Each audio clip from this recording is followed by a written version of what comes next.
കേരളത്തിലെ കോൺഗ്രസിൽ എംപിമാരായ ഒരു നിര നേതാക്കളാണ് നിയമസഭയിലേക്ക് മത്സരിക്കാൻ ഇങ്ങനെ കാത്തിരിക്കുന്നത്. വൻ ഭൂരിപക്ഷത്തിൽ കേരളത്തിലെ ജനങ്ങൾ ജയിപ്പിച്ചു വിട്ട എംപിമാരാണ് ലോക്സഭ വിട്ട് നിയമസഭാ സ്വപ്നം കണ്ട് സീറ്റ് ആവശ്യപ്പെടുന്നത് എന്നുകൂടി ഓർക്കണം.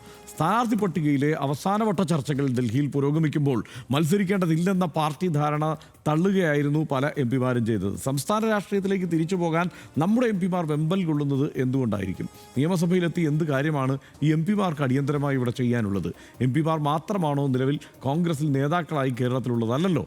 പുതിയ നേതാക്കളും ചെറുപ്പക്കാരുമൊക്കെ ഇഷ്ടം പോലെയുണ്ട്. വളർന്നു വരാനുള്ള അവസരം കൂടിയാണ് അവർക്ക് ഈ ഓരോ തെരഞ്ഞെടുപ്പുകളും. ഒരു പദവിയുള്ളവർ ആ പദവി വിട്ടു വന്ന് മത്സരത്തിന് നിൽക്കേണ്ട അത്ര നേതൃദാരിദ്ര്യം കേരളത്തിലെ കോൺഗ്രസ് പാർട്ടിക്ക് ഉണ്ട് എന്ന് തോന്നുന്നില്ല. അതുകൊണ്ട് മരിക്കുന്നതുവരെ മത്സരിച്ചുകൊണ്ടേയിരിക്കുക എന്ന രീതി മുതിർന്ന നേതാക്കൾ ഒഴിവാക്കുകയാണ് നല്ലത്. UDF അധികാരത്തിലെത്തുകയും മത്സരിച്ച സീറ്റുകളിൽ വിജയിക്കുകയും ചെയ്താൽ മന്ത്രിയാകാമെന്നടക്കമുള്ള വ്യാമോഹങ്ങളാകും നിലവിലെ എംപിമാരെ മത്സരിക്കാൻ പ്രേരിപ്പിക്കുന്നത്. ജനങ്ങൾ ജയിപ്പിച്ചുവിട്ട എംപിമാർ ആ പണി മതിയാക്കി നിയമസഭയിലേക്ക് എത്തുമ്പോൾ അല്ലെങ്കിൽ മത്സരിക്കുമ്പോൾ നേട്ടമാണോ കോട്ടമാണോ കോൺഗ്രസിനുണ്ടാവുക എന്നതുകൂടി ആലോചിക്കേണ്ടതുണ്ട്.